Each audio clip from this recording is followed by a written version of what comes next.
it's Jeannie, and today's Thursday, so we're going to do a Thursday tip for everybody.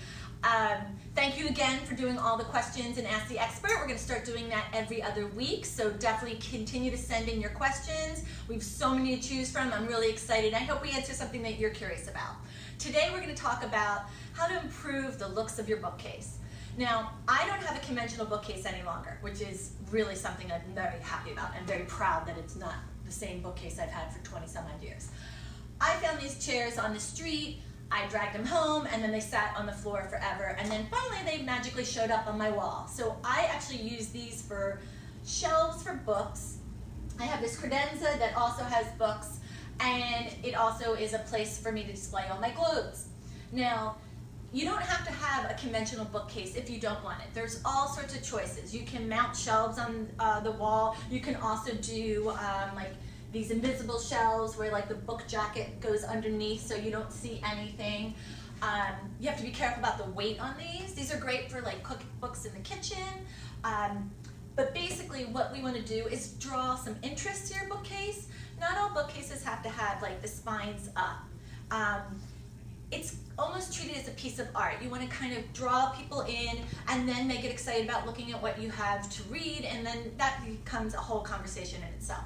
But you don't have to have all the spines up. I would recommend doing that for books that you're constantly using as reference. For those in the academics, you probably want to keep to that because then you can grab pretty easily.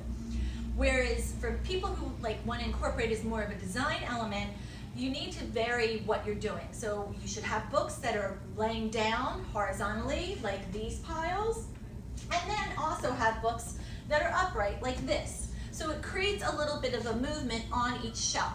And then on the shelves that have the books that are like this, oopsie, you can add other things, like if you have collections, you could do picture frames, anything that like isn't necessarily have to be a book, but it also draws you in and has some sort of like aesthetic and interest.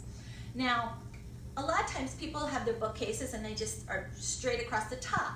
What it's nice to do is kind of finish it in a way, and you want to always, with any kind of display, especially big, large scale ones, you want to create what's like a pyramid. You want to have a heavy base, work it up thinner, and then get to the top. So for these piles, like this has a smaller top. Kind of, again, mimics the shape of pyramids.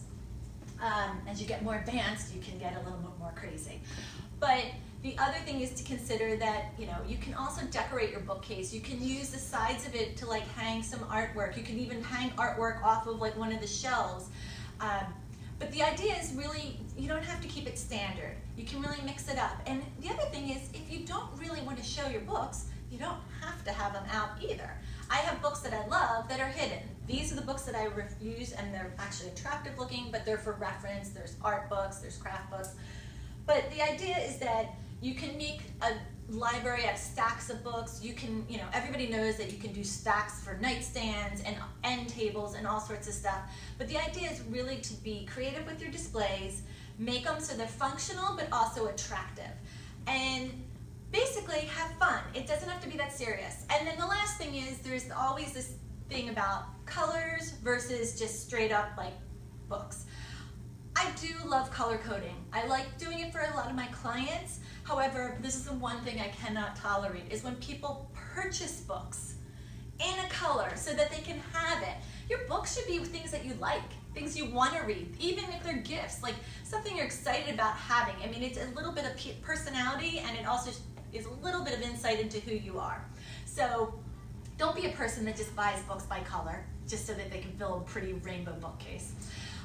So that's really my quick tip for the day, is how to like utilize your bookcase, make it a little more interesting, and also how to like do a little bit of display work in it. All right, see you soon. Bye.